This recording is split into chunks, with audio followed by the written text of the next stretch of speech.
नमस्कार. माझी लाडकी बहीण योजनेबद्दल एक खूप मोठं आणि महत्त्वाचं अपडेट आलेलं आहे. आज आपण याचबद्दल बोलणार आहोत, ज्यातून तुम्हाला नक्कीच दिलासा मिळेल. माझ्या लाडक्या बहिणींनो, आजची जी बातमी आहे ना, ती तुमच्या मनातली चिंता नक्कीच कमी करेल. मला माहिती आहे, सध्या अनेक जणींना वेगवेगळ्या अडचणी येत आहेत.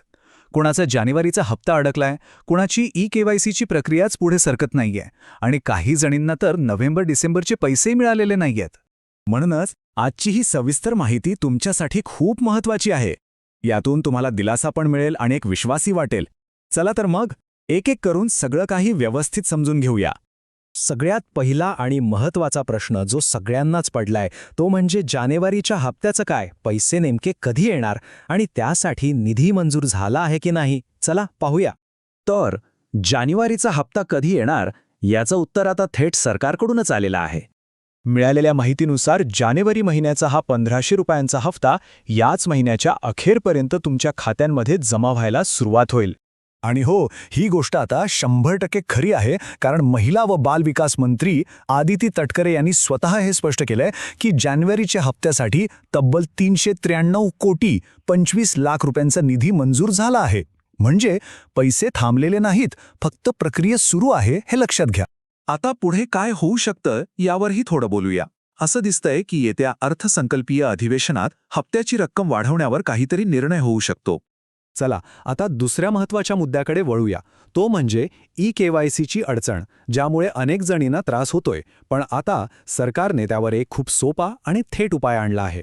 ज्या महिलांची ई-केवायसी म्हणजे तुमची ऑनलाईन ओळख पडताळणी काही तांत्रिक अडचणींमुळे अडकून पडली आहे, त्यांच्यासाठी सरकारने 181 हा एक नवा हेल्पलाईन नंबर सुरू केला आहे.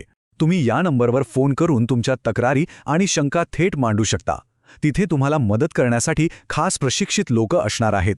आणि आता ही आहे सगळ्यात मोठी आणि दिलासा देणारी बातमी. ई-केवायसी मधल्या चुकांमुळे किंवा अडचणींमुळे कोणतीही पात्र बहीण या योजनेच्या लाभापासून दूर राहू नये, म्हणून सरकारने ही पडताळणीची प्रक्रियाच खूप सोपी केली आहे. आता बघा काय होणार आहे. ई-केवायसीची पडताळणी आता तुमच्याच गावात, तुमच्याच भागात थेट अंगणवाडी सेविका करणार आहेत. त्या स्वतः तुमच्या घरी येतील, तुमच्या माहितीची खात्री करतील आणि जर काही चुकीच्या नोंदी असतील तर त्या तिथेच दुरुस्त करतील. म्हणजे आता ऑनलाईनच्या त्रासामुळे कोणीही लाभापासून वंचित राहणार नाही.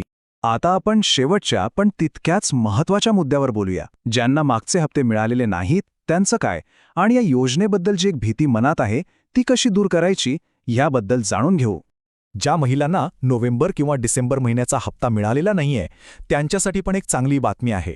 तुमचा हा जो थकलेला लाभ आहे तो जानेवारीच्या हप्त्यासोबतच खात्यात जमा होण्याची दाट शक्यता आहे. आणि एक गोष्ट सगळ्यांनी अगदी मनात पक्की ठेवा, घाबरण्याचं बिलकुल काही कारण नाही. ही योजना बंद झालेली नाही, फक्त तिची प्रक्रिया बदलली जात आहे. ती अधिक सोपी आणि सर्वांसाठी न्यायपूर्ण बनवली जात आहे. आता शेवटी माझी एकच विनंती आहे. ही जी माहिती आहे ती फक्त तुमच्यापुरती ठेवू नका, कारण तुमचा एक शेअर कोणासाठी तरी त्या 1500 रुपयांपेक्षाही जास्त मोलाचं ठरू शकतो. हे वाक्य नेहमी लक्षात ठेवा. कधीकधी ना, योग्य माहिती योग्य वेळी मिळणं हे त्या आर्थिक मदतीपेक्षाही खूप मोठं असतं. ही माहिती पुढे पाठवल्याने कुणाची तरी मोठी चिंता दूर होऊ शकते. त्यामुळे ही माहिती आपल्या इतर बहिणींपर्यंत नक्की पोचवा. काही अडचण वाटल्यास 181 या नंबरवर फोन करा. स्वतःची काळजी घ्या.